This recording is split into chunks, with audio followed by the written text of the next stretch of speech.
I am currently studying overseas in Japan, visiting my relatives and all of that jazz. They live 3 kilometers from the infamous suicide forest. To make sense of the story, I'd probably have to go back to 4 days earlier.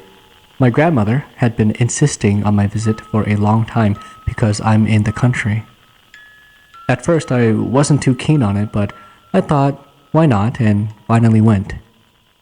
I had to wait for break though, so it took a while. Fast forward to actually arriving at her house, my grandmother had already contacted my mother about the matter of staying with her. It was fine. Now, I'm going to tell you here and now that I'm a little skeptical about the existence of the paranormal. I've watched ghost adventures, ghost hunters, etc. I'm not all that religious either. I could never sit still in church, and the only time that I can remember myself going was when I was 10 years old. My aunt told me that they would have food. She lied. I think there might be a higher power, but I'm not sure.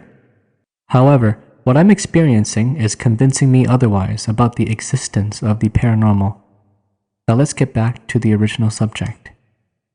Upon entering the house, I noticed that it was A, extremely small, and B, there was a sudden feeling of extreme cold on my chest, like somebody took a super cold ice and stuck it there. I asked my grandmother if they had an AC or a fan going on, but she said no. I brushed it off as just my imagination. My grandmother's house has been around for God knows how long. It's old enough for people to actually see signs of wear in some places. The inside is the modern 1 living room, 2 bathrooms, 2 bedrooms, plus a guest room, and a small backyard. Upstairs is the guest room that overlooks the backyard.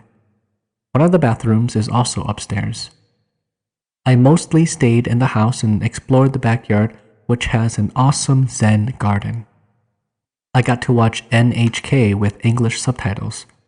There were no incidents the first day other than that ice-cold feeling in the middle of my chest. I got the bedroom upstairs, which was above my grandparents' room.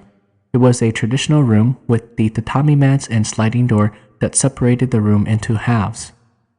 The first half of the room is the one you see when you walk in through the door.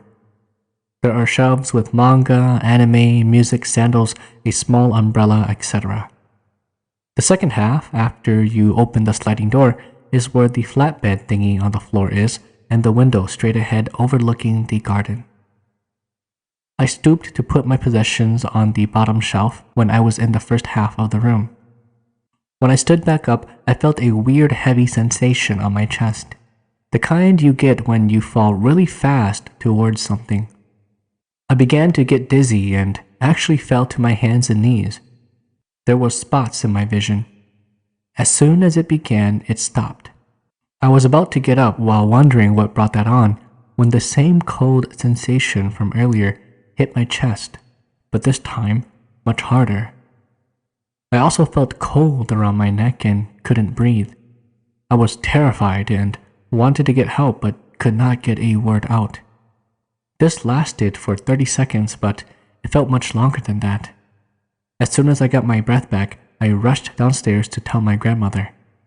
She asked me if I had any health problems prior to the incident. Of course, I said no because I'm a healthy person and hardly ever get sick. She told me to sit down in the kitchen as she went to make me some tea. It tasted nasty. She said that it would help me with my illness. I was scared to go back upstairs, but she said I had probably been dehydrated and might have caught something. The rest of the night went without anything happening. The second day, nothing happened as well. But in the night, I thought I heard a woman talking near the window. It was a gentle voice, but there was a note of guilt in it. It sounded like she was apologizing, and that apology was directed at me. I could feel someone was there, but I thought I was just being paranoid. That was until the same cold feeling in my chest came and the voice and presence started. I put the blanket over my head and eventually fell asleep. This all leads to now. I haven't been able to get much sleep. Grandmother thinks that I'm sick. She even told me today that I look like a raccoon, due to the dark circles under my eyes. The sensations are still happening at night.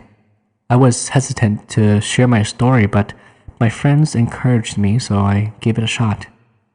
I'm starting to have a dream over and over again as well. It has a reoccurring pattern. The dream usually happens right after I can't stay awake any longer and fall asleep. I end up in a forest in broad daylight with thick fog. There's a dirt path that leads to a cliff. I'm probably on a mountain. I don't know, because once I come out the forest, there's no detours, and there's a sheer drop in front of me where the dirt path ends. I can't see anything in the distance. I can't go back the way I came. There's grass everywhere.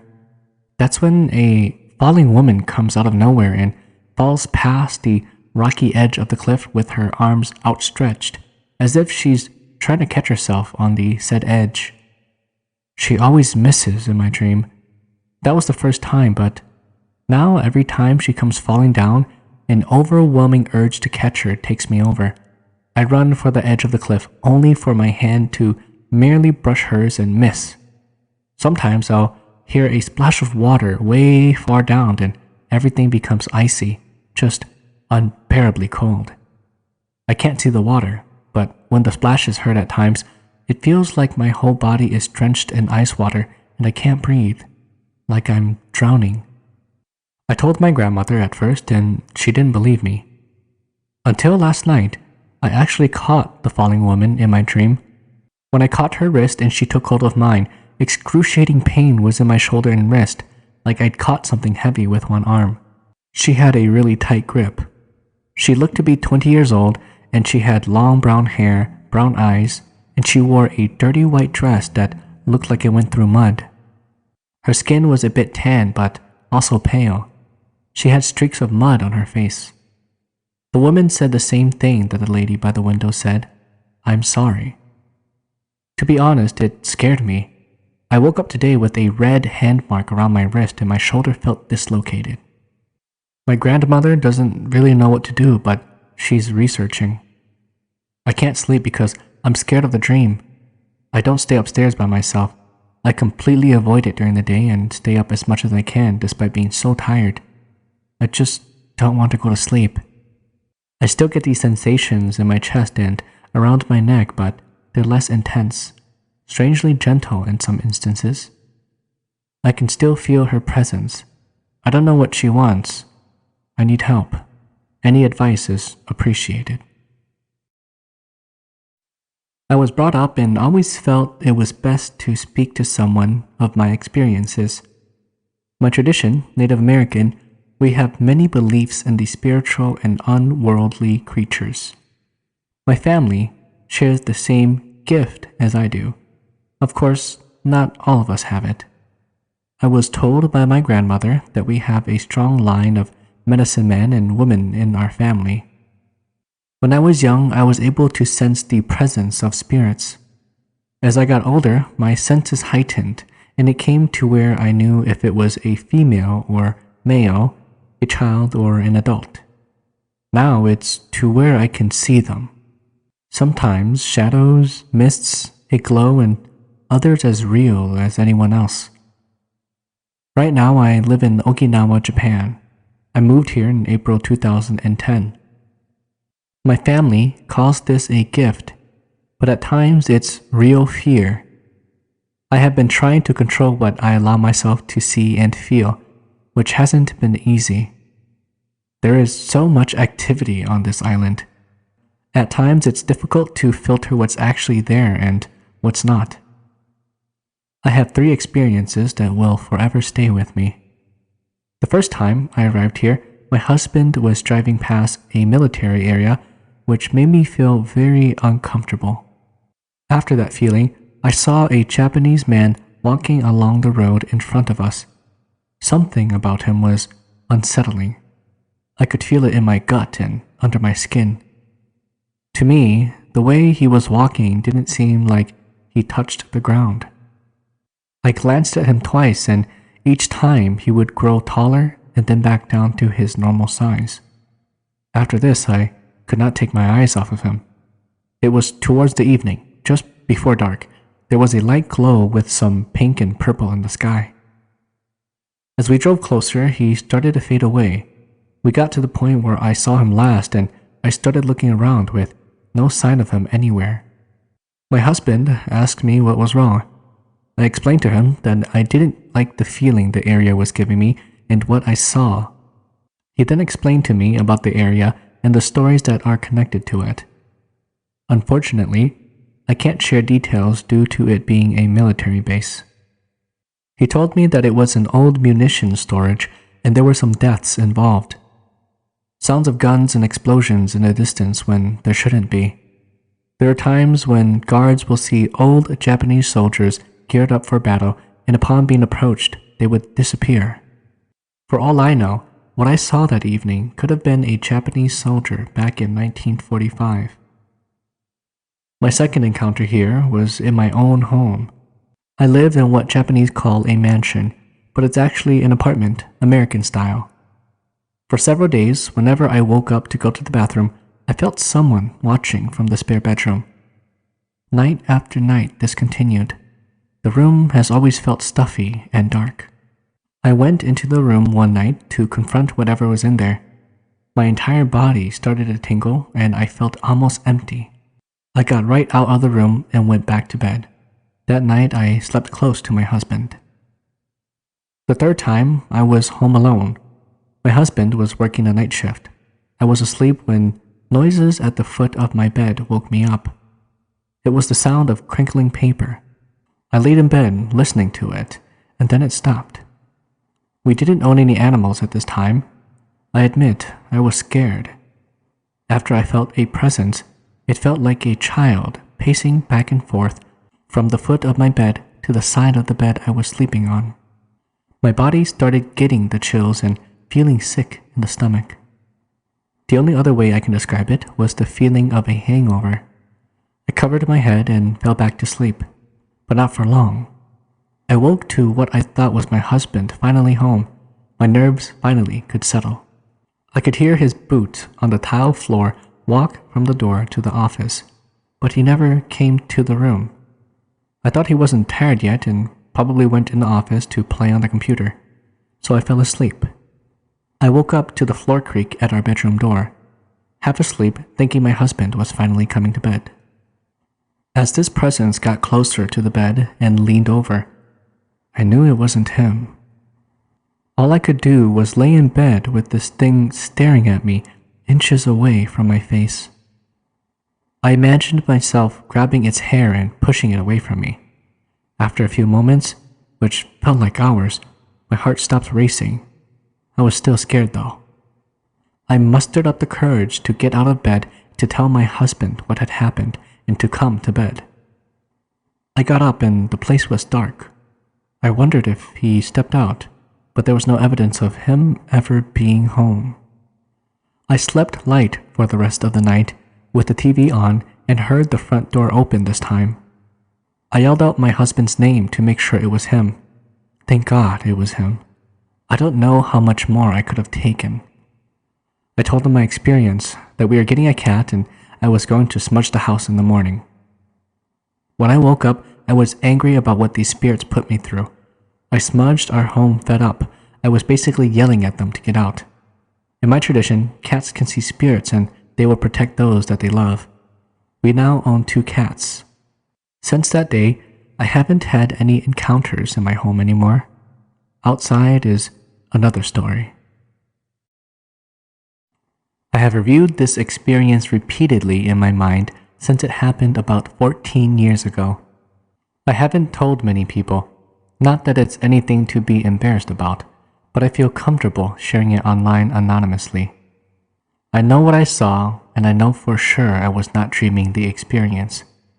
The only thing I wonder about is if it was a trick of the eyes. I am also slightly disturbed by the way I reacted to it. Not at all how I would expect one to react when seeing an apparition in the way I saw one. My family lived in Okinawa at the time, Kadena Air Force Base, in case you were wondering. The houses we lived in were concrete bunkers that could withstand the typhoons that came fairly frequently over the island. The word bunker might make them sound like terrible homes, but they were actually pretty nice to live in. My bedroom was shared with my brother, and we slept in bunk beds. I slept on the bottom, and he slept on the top. I was always a light sleeper and had a history of being frightened in the night for no good reason and crawling in bed with my parents when I was younger. As I recall, I was over that phase in my childhood at this point. One night, at some ungodly hour, I was awakened to see a boy suspended in the small space between me and the bottom of the bunk. The boy was completely motionless, like a still picture, with his eyes closed and arms outstretched. This is what I'm disturbed about most in the story. I didn't make a noise. I didn't scream or even get out of bed. I was simply confused. I reached out, and to this day, I wonder why I did this. I tried to touch the boy to see if he was real. When my hand reached him, he vanished in the most peculiar way. I will attempt to describe the way by which the boy disappeared. There are images that can be found in books and online that are designed to trick the brain. If viewed in a particular way, the viewer will perceive a three-dimensional image. For many, it is difficult to achieve this. After seeing the projected image, when one tries to move a hand through it, the illusion is broken and the eyes focus past into the pattern on the page. The three-dimensional projection seems to blend back into the page.